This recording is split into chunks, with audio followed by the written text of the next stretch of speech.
Tell me something. When was the last time you had something important to do? Something that actually mattered, and you sat there staring at your screen? Knowing you should start, knowing the deadline is getting closer, knowing every minute you waste is another minute of stress you're saving for later. And yet you didn't move. You opened Instagram. You checked YouTube. You scrolled through the same posts you already saw yesterday. You refreshed your messages even though nobody texted you. You did everything except the one thing that actually mattered. And here's the crazy part. While you were scrolling, you weren't even enjoying it. You felt guilty. You felt stressed. That task you were avoiding was still sitting in the back of your mind like a dark cloud following you everywhere. So let me ask you something. If you're not enjoying the distraction and you're not doing the work, what exactly are you doing? You're stuck, frozen between two uncomfortable choices. And the worst part is that this probably isn't the first time. Yesterday you did the same thing. Last week you did the same thing. Maybe even last year. Same guilt, same stress, same cycle repeating. But here's the truth that most people never hear. Procrastination is not laziness. It's not that you lack discipline. And it's definitely not that you're broken. Your brain is literally wired in a way that makes procrastination feel like the safest option. Once you understand how that wiring works, you can start to take back control. But before we talk about fixing procrastination, we need to understand how expensive it really is. Because procrastination doesn't just waste time, it quietly destroys opportunities. Think about all the things you once wanted to do. Maybe you planned to start a YouTube channel. Maybe you wanted to learn a new skill. Maybe there was a business idea you kept telling yourself you'd start next month. But next month turned into next year. And nothing happened. Every time you delay action, you delay results. Chronic procrastination is strongly linked with higher stress levels, lower income, worse academic performance, and even physical health problems. Researchers found that students who procrastinated reported higher illness and anxiety levels near the end of the semester compared to students who started early. Why does that happen? Because procrastination doesn't remove pressure. It compresses it. Instead of spreading effort across weeks, you force your brain to deal with everything at once. That creates panic, exhaustion, and mistakes.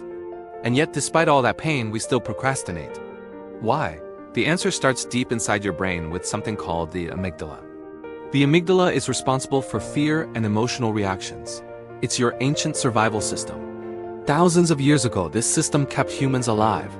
If our ancestors saw a tiger, the amygdala triggered a fear response instantly so they could run.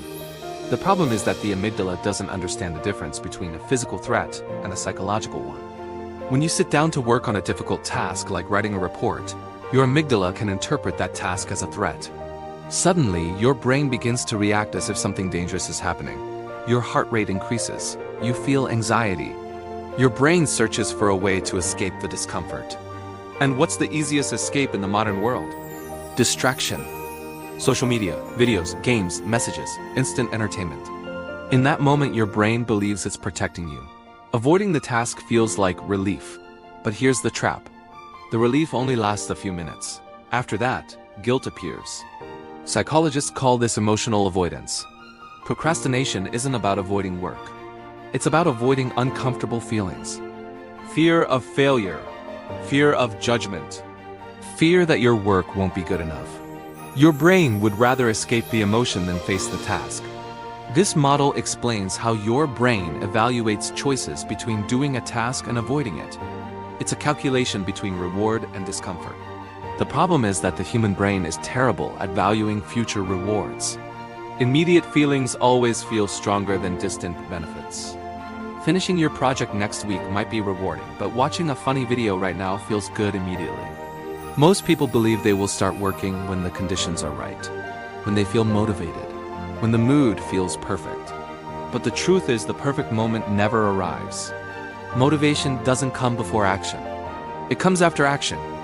The first strategy to defeat procrastination is to shrink the task. When a task feels tiny and manageable, your brain relaxes. Instead of telling yourself you need to finish an entire report, tell yourself you will write one sentence. One sentence doesn't trigger fear. The second strategy is the 10-minute rule. Set a timer and begin. 10 minutes feels safe. Your brain doesn't panic about 10 minutes.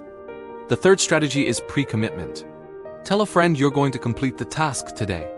Social pressure can be a powerful motivator. The fourth strategy is environment design. If your phone is next to you while you work, you will eventually check it. The easiest way to improve focus is to remove distractions. Put your phone in another room. Create a workspace that signals focus. The final shift is identity. If you keep telling yourself you are a procrastinator, your actions will continue to match that identity. So here's a challenge. Today choose one task you've been avoiding, just one. Work on it for 5 minutes. That's it. You were never lazy. You were never broken. Your brain was simply trying to protect you. Now you understand the system, you can change it. Your future isn't decided by motivation. It's decided by the small action you take right after this video ends. Your move.